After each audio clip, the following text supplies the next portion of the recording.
দেশের নির্বাচনী ইতিহাসে এই প্রথম কারাগারের ৪ দেয়াল থেকেই ব্যালট পেপারে সিল মারলেন হেভিওয়েট রাজনৈতিক নেতারা। আনিসুল হক থেকে জুনায়েদ আহমেদ পলক। কেমন ছিল বন্দীদের এই প্রথম ঐতিহাসিক ভোট প্রদানের দৃশ্য? বিস্তারিত জানাবো আজকের প্রতিবেদনে।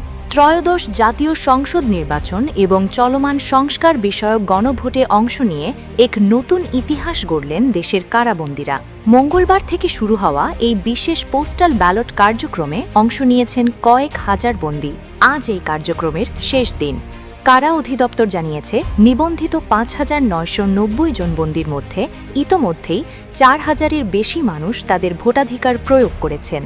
সবচেয়ে বেশি আলোচনা চলছে কারাগারে থাকা প্রায় অর্ধশত ভিআইপি বন্দীদের নিয়ে। কেরানীগঞ্জের ঢাকা কেন্দ্রীয় কারাগার থেকে ভোট দিয়েছেন ক্ষমতাচ্যুত সরকারের সাবেক আইনমন্ত্রী আনিসুল হক, সাবেক উপদেষ্টা সালমান এফ রহমান, রাশেদ খান মেনন, হাসানুল হক ইনু এবং সাবেক প্রতিমন্ত্রী জুনায়েদ আহমেদ পলক। নিবন্ধিত ভিআইপি বন্দীদের তালিকায় ২২ জন রাজনৈতিক নেতা ছাড়াও রয়েছেন সাবেক সচিব ও উচ্চ পদস্থ পুলিশ কর্মকর্তারা।